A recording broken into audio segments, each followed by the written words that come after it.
Okay, hello and salutations everyone. Welcome to another episode of Cleaning and Restoring. In this one we will be doing the Nintendo 64 SuperPad Plus controller. Now, if you just have, I'm just labeling this as a SuperPad controller because the only thing different about the SuperPad Plus is that it has the slow and auto buttons right here.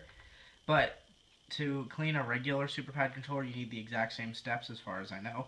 So that's why I'm giving you these steps. And the reason, if you're wondering how to do a controller that looks like this, that has the 3 handles and is set up like this one is significantly easier to do. That's why I haven't made a video on it and don't plan on it.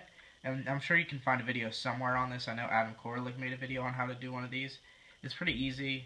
The reason I'm showing you how to do a SuperPad one is because this little Z button right here, way back here next to Evan Slosnerick, causes a lot of issues taking it apart. So that's why I'm actually making a video tutorial on how to do it. So, you will need a regular Phillips head screwdriver, and I'm using a different one than the one I usually use, because the one I usually use doesn't fit in here. And there's 5 screws on the back. There's 1, 2, 3, 4, 5. And there's 2 smaller ones on each side in here, where I'm pointing. Make sure to keep those ones away from these ones so you know that they go there, because I have mixed them up before, and believe me, it does confuse you. So after you take out all those screws, I will show you the next step.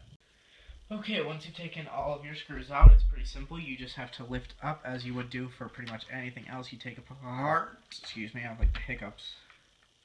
And it does get a bit confusing, and it's because of the Z button.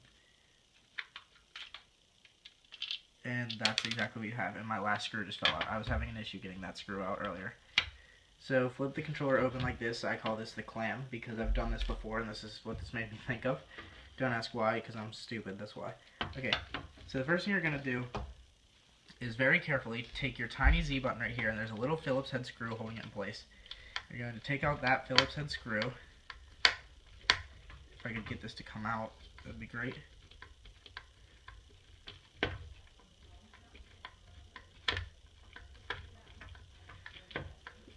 And after you get the screw out, which I think this is out. Nope, it's still not out.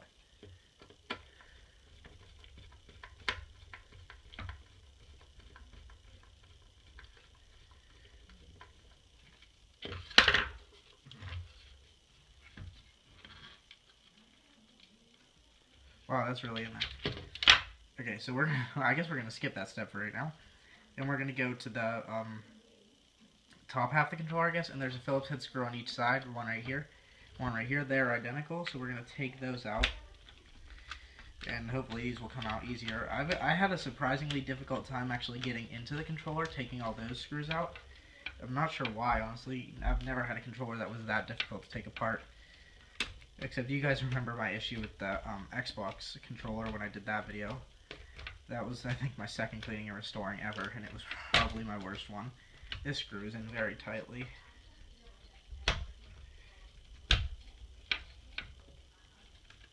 Okay, so after you take those 2 screws out, you should be able to lift this all out. Unless I'm missing something. Keep in mind, I've never actually done this with a SuperPad controller. So you can lift out your 2 what are these called? Your 2 your R and your L buttons, and these little rubbery things will come out with them. You can set those aside. Lift that out, take the rubbery thing out. Okay, so flip it back over. There is one more screw right here, but I'm not sure. Might as well take it out. It's right here. It's a black one. And it looks like it has a washer or something with it, so I gotta remember that that's there.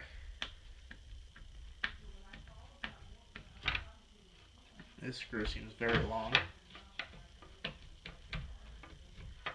It's actually the same as the screws that hold the console together, or the console.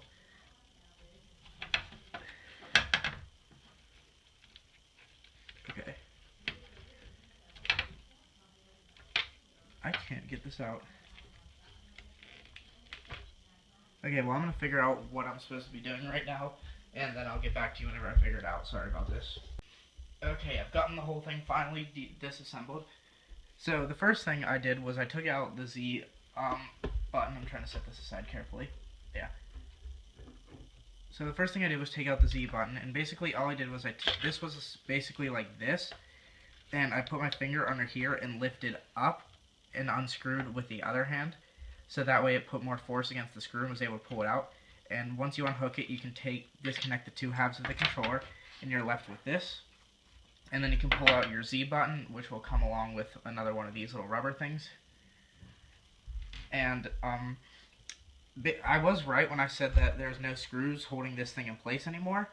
Basically what happened was, I guess at some point a blob of glue was misplaced. You can see it's right here. This big blob of glue was holding it in place. And so what I did to get this off was I turned the controller this way and I pushed on the start button really hard, and it pulled it apart hard enough. So that's always a way to do it, I guess. So basically what you're left with now is the board of the controller, which obviously you don't want to wash. And you can take out all your buttons just by simply turning them upside down and poking them through. And now you're left with a completely empty controller, which looks like this. Not playable, if you could imagine. So now we're going to take all... Honestly, leaving the rubber pieces on them isn't a bad idea, considering how... Although all of them are pretty much the same, except for these ones. Actually, wait, all of them are the same. Yeah, all these blue rubber pieces are the same, so you can actually disconnect all of them if you want to, which I'm going to, just to thoroughly clean the inside of these buttons too. As I'm making a pile, start a collection. Okay, so you got all your buttons here. Now here's the list of all the parts that are washable. I do this now just so you guys know. So this is the point of the video where I would wash everything. So here's everything that's washable. Every piece of rubber, like these blue ones right here, are washable. This one that was under the D-pad, and these three that were under the Z button and the triggers. These are all washable. All of your buttons are washable, along with your Z button, your L and R button. And your two controller halves are washable. So I'm going to wash all these, and I will be back. Okay, after you've cleaned all the parts, I'm now going to show you how to put it back together. One thing you should note, there is this little washer that came out if you took the screw out that was right next to the thumbstick. You didn't have to take that out, but if you did, you'll have this part. Obviously that was washable if you wanted to wash it. So the first thing you're going to want to do is put these little all the little rubbers back into place. And you should have, I believe, 9 of these blue ones. Wait, 1, 2, 3, 4, 5, 6, 7, 8, 9. Yeah, I think 9 of these blue ones. And they go on the A and the B button, the 4 C buttons, the start button, and if you have them, it'll go on the 2 turbo buttons. Now I fit them into place just because it was kind of confusing, and so I don't want to take them out, but this is what you should have the end product looking like. They're really close together, obviously. Alright, so we're going to drop all the buttons back into place here. Just put the start button back in. And what's great is that all these buttons were designed to only fit in one way. Like each one has different shaped holes and plastic tabs so that they'll only fit in. But A and B are inter-switchable for some reason. If you wanted to, you could switch them. I would suggest not, but it really doesn't have an effect on you if you do. And when putting these little arrow ones back in, make sure as you're putting it in that A, you're putting it in the right spot, and B, you're putting it in so that the arrow is facing the right way. Because sometimes you can mess that up, and I've done it before, believe me. Alright, so that should be facing like that. Okay, so once you get all those in, you can put your little D-pad back in, and then put your rubber over it.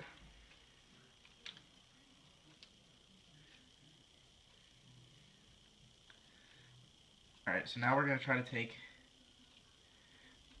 the electronic part and drop it back into place here.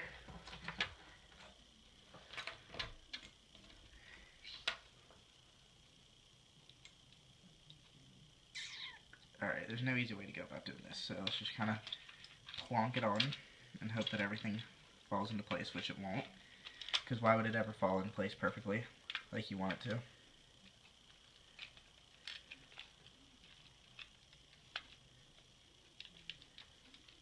And on the little piece of plastic that goes around the thumbstick, this thing right here, you will notice that there's a little hole on the side of it, and it has to line up over on this side so that it'll fall into place on a little thing that holds it in place. And I think I got it on, I can't really see.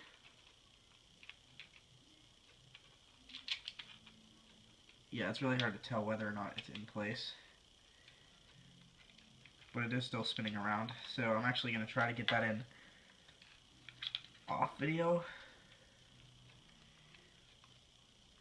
Yeah, I'm going to poke around with that with a screwdriver to get it back into place, but hopefully you guys will be able to figure out what I'm trying to say. Alright, after you finally got your thing lined up correctly, it took me quite a while, just saying. So if you can't get it, I used this screwdriver to kind of poke it back into place, which still took a while. But after you get it, congrats, I guess. So next thing you're going to want to do is put in the screw and the washer that hold it in place right here. And it will still be a little bit loose, so don't shake it up too much, because you might knock it back out of place after you just spent so much time getting it in. And you want to make sure this screw is really tight, because you don't want this thing coming looser than it already was, I guess. Next thing you're going to do is put these two little things back into place, make sure they are lined up with the hole they stay in. And then after you put the rubber back into your L and your R, so this would be the left, so this would be over here, you can put them back into place. I just had to think for a minute which one would actually go where, because it's L and R, but it's also upside down from where I'm looking at it.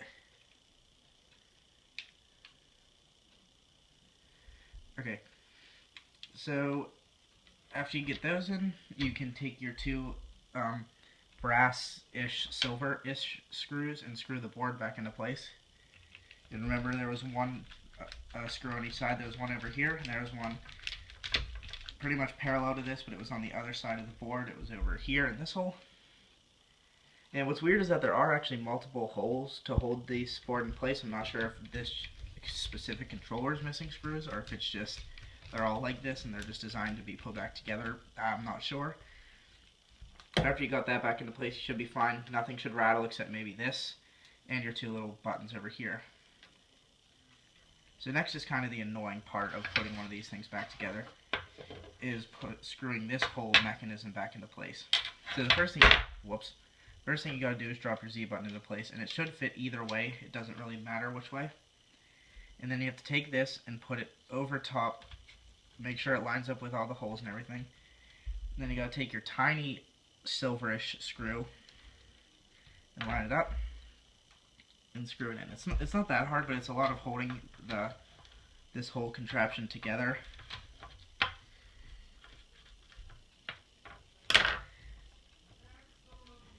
Yeah, this screw was poorly designed, honestly. It's holding it, but it's weird because it's not big enough to thread into this, so it's not actually pulling it down, it's just holding it in place. But your Z button should be functional. I'm not sure if you can see this, but it's pressing and it's like flicking back. So that means that this whole thing is pretty much put back together. What I have to do now is flip this over and line it up. As you can see, I wasn't able to, whoops, I'm putting it on backwards. And as you can see, I wasn't perfectly able to get the sticker off that said Eric Slosnerick or whatever it was. Sorry if you're watching this, Eric, and you're mad at me for taking off your little custom sticker. Alright, yeah, it's not going to fit back together very easily, but once you get it to fit back together, you got it together. So next you're going to put all the screws in, and I'm not going to screw this together on video, I'm just doing this first one so it doesn't all fall apart while I'm cutting this part out.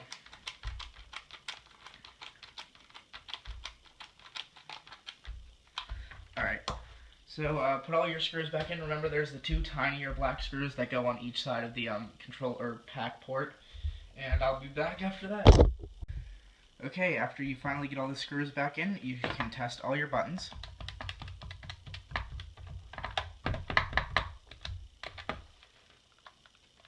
And they should all work.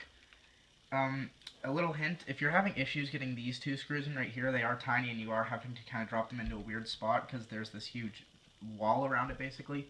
I would suggest either using a magnet to drop them into place or using a magnetic screwdriver. A magnetic screwdriver is the best option because you'll obviously be able to actually guide it into the hole and then keep screwing it in as you finally get it in.